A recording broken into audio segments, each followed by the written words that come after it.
para poder agarrar la pelota porque tenía las manos heladas. Y yo veía que los chicos jugaban mal. O sea, les venía la pelota y no la agarraban, les venía la pelota y no la agarraban. Y el profesor, que estuvo a cargo de de mis prácticas, el profesor de la escuela, que se llamaba Giles, no Giles el profesor de la facultad, un día me dice, Leo, ¿sabés qué pasa con estos chicos? Estos chicos vienen sin desayunar. Entonces les preguntó, ¿alguno desayuna a la mañana? Y uno comentó, sí, yo a la mañana me tomo 2 mates. Entonces, bueno, ¿qué fue lo que gestionó el profesor? Como se daba desayuno en la escuela para los chicos de primaria, ellos a las 8 pasaban por la escuela, se tomaban un mate cocido, les daban un pedacito de pan, y después venían 20 minutos más tarde a hacer la clase. Ahora, yo poder leer esa realidad, o en realidad me la hizo leer el profesor, determina mis prácticas. Por ejemplo, yo ese chico que las únicas calorías que ingirió es un mate cocido con un pan y capaz que no vuelve a ingerir nada hasta la tarde o hasta la noche, no puedo decir vamos a trabajar la resistencia aeróbica y los hago correr 30 minutos y les gasto todas las calorías que ingirieron para todo el día. Entonces, ahí lo que yo estoy viendo para pensar mis prácticas son sujetos, estoy viendo el contexto, sus posibilidades. Eso sí me parece bien. O sea, vos tenés que ver al sujeto. Ahora, no quiero que parezca que, como estos chicos tienen menos posibilidades, los veo es otro anteojo con otras exigencias, por decirlo de alguna manera. No sé si queda clara la idea. Sí, sí, siempre creo que la educación está atravesando por toda la sociedad en general, desde hace tiempo, está atravesando por esas, digamos, cuestiones que cada vez se hacen más cotidiana en la vida de la escuela y de los ámbitos educativos, en donde hay que contemplarlos porque es una observación que cambia totalmente distinto, o sea, es una clase que nosotros vamos a dar que no es la misma que hace, por ejemplo, hace 20 años, o sea, o 30. O sea, cambió también eso, por lo cual también te cambia la observación y cambia la forma en que vos vas con lo que vos te puedes llegar a encontrar en la clase, digamos. Mi mamá es docente y, por ejemplo, le ha pasado, se le desmayaron 2 alumnas, y son cosas con las que uno se encuentra, y es cada vez más tangible, digamos, lamentablemente. Yo diría... Eso, dale. no, por eso, si bien nosotros desde la teoría, y acá nos imaginamos una clase, la verdad que muchas veces puede ser distinta, y muchas veces, según el ámbito donde trabajes, te puedes encontrar con eso. Yo tengo trabajos en muchos clubes y de distintos lados, y me he encontrado con esas realidades también. Es decir, ¿por qué una jugadora, qué le está pasando? ¿Por qué no está rindiendo tanto? ¿O qué es lo que pasa? No solamente por el periodo de año, en qué momento del año, sino qué es lo que está pasando. Y creo que cada vez más se visualiza en las clases. Calculo que lo que pasa en un club debe pasar en la clase de educación física o en la escuela. Bueno, esto que vos decís, Ayelen, que me parece bárbaro, vos decís, hace 20 años no se veían estas cosas. En realidad, hace 20 años, cuando se observaban, no se observaban sujetos, se observaban individuos. ¿Sí? Esto es más filosófico, por decirlo de alguna manera.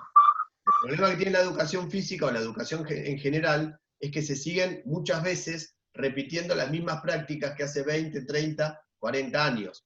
Y los alumnos van cambiando. Entonces, ahí ustedes tienen un desafío, ustedes, en la nueva generación, de que cuando den clase, no den clase para individuos, den clase para sujetos. Y que vean en esos sujetos cuáles son sus posibilidades, sus historias, sus gustos. El chico de secundaria no le gusta ir a la escuela. O sea, bueno, a ver, ¿qué está pasando? ¿Qué prácticas estamos ofreciendo? Hablo en general, ¿no? Que el chico no se siente atraído para ir a la escuela. Ahí tienen un desafío importantísimo. Y eso es lo que me interesa de ustedes, o nos interesaría de ustedes, que puedan ver al alumno como un sujeto, como una persona cargada de subjetividades y responder a esas subjetividades. Está buenísimo lo que vos planteás, Ayelen.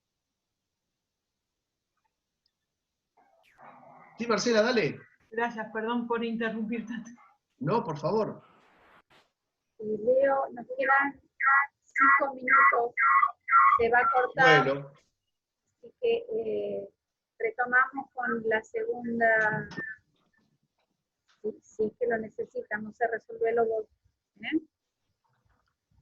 a ver, Marcelo, no te entendí bien. Si se corta, Si se y corta, 50 no podemos se... continuar con la Exacto. segunda programación que tenemos. Listo. Chicos, ¿alguno tiene alguna pregunta, algún aporte que quiera hacer?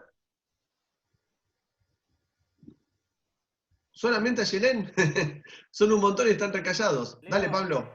yo te quería preguntar, paciencia con el audio, Sí, se escucha. buenísimo. Te quería preguntar, con lo que hablaba hoy Aye, en cuanto a los anteojos que nos ponemos, y a mí me sale preguntar si nos paramos en el contexto, desde dónde vamos a observar, ¿qué pasa con aquel que no tiene las experiencias para ponerse esos anteojos? Aquel que no tiene las herramientas para observar. ¿Cómo lo logra? ¿Cómo logra una buena observación ponerse unos anteojos para determinado contexto? ¿De qué manera nos situamos? ¿A dónde nos paramos para observar? Bien, Pablo. Te hago una pregunta. ¿Sabés andar en bicicleta? ¿Cómo aprendiste? Esto es lo mismo. A los golpes. Bueno, esto es lo mismo. ¿Cómo aprendemos a observar? Observando. Obviamente tiene que haber una estrecha relación entre práctica. Eso es la práctica. La práctica no es voy y solamente observo. Tiene que haber una relación con la teoría, ¿no? Hay que leer, hay que informarse, pero aparte hay que tener práctica, ¿sí? Eso es la diferencia entre... Nosotros hicimos hace muchos años una investigación entre los profesores nobles y los profesores expertos, y trabajábamos esa categoría, ¿no? Nobel experto. Esa es la diferencia entre un profesor Nobel y un profesor experto. El profesor Nobel muchas veces ha leído, tiene un montón de datos teóricos, podríamos decir, pero no observó, y la única forma de observar es mediante tus prácticas. Cuanto más años de docencia tengas, si sos un docente reflexivo, porque si no hay reflexión no hay experiencia, si sos un docente reflexivo, vas a hacer mejores prácticas. Por lo tanto, vas a hacer mejores observaciones. Eso te lo da la práctica como en todo. Yo te diría, la práctica y la reflexión, no es solamente acumular experiencias, sí, acumular prácticas. También hay que ser reflexivo. Leo, Chicos, perdón, tenés en el chat de Zulma 2 preguntas, si las podés ver, si no te las leo. Y la última veo que dice no me están leyendo. Por Perdón, eso, Zulma.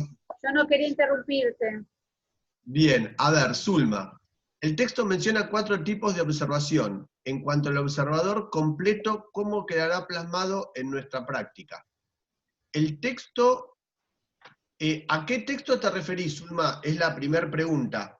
Cuando hoy hablamos de Piovani dijimos indirecta, no participante, no estructurada, perdón, directa o indirecta, participante o no participante, estructurada o no estructurada, o mediada o no mediada. Eso es lo que yo comenté de Piovani. No sé si es eso, Zulma. Y después dice, en nuestro campo utilizamos todos los tipos de observación que menciona el texto y después no me están leyendo. Sí, Piovani, sí. Mirá, Zulma, te cuento. Estos son herramientas. Lo que te está dando ahí, Piovani, son herramientas. ¿Cuál utilizás? La más adecuada para ese momento. Por ejemplo, cuando él dice directa o indirecta, lo ideal sería hacer una observación directa. Voy, observo, registro, y después, bueno, hago un informe de la observación. Ahora, ¿qué pasa si no puedo ir y tengo una grabación? Y bueno, la observación que hice tiene que ver con, sería indirecta. Lo mismo pasa con participante o no participante. Depende qué querés observar. Si vos vas a hacer una observación de escuela secundaria, por una cuestión legal, no podés meterte en la clase, no está permitido que te metas. Entonces, por una cuestión legal o jurídica, sí o sí, la observación va a ser no participante. Nosotros tenemos un compañero, profesor de ustedes, Zambaglione, lo deben conocer, que él me acuerdo que hizo una investigación que fue su tema de tesis, donde trabajó investigando las barras bravas. Entonces, ¿qué hacía él? iba a la cancha con los barras bravas, con los hinchas, cantaba con ellos, jugaba con ellos, iba a los asados y después llegaba a su casa y registraba. Obviamente, para el tipo de objeto que él tuvo que analizar, la observación tuvo que ser participante, no hizo una no participante. Sí, hablo hasta que se acabe. Lo mismo con estructurado o no estructurada. Vos podés ir con algo pensado, yo qué sé, si vas a hacer una entrevista, o podés ir con algo pensado, o te dicen observar esto, esto y esto, y por ahí vas y decís, bueno, voy a ver qué observo. Todo depende del contexto del momento.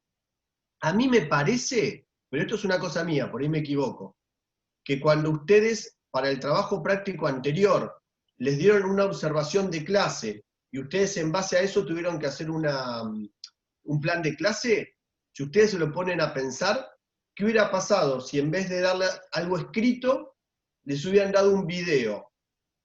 Hubiera sido una observación indirecta. Bueno, en este caso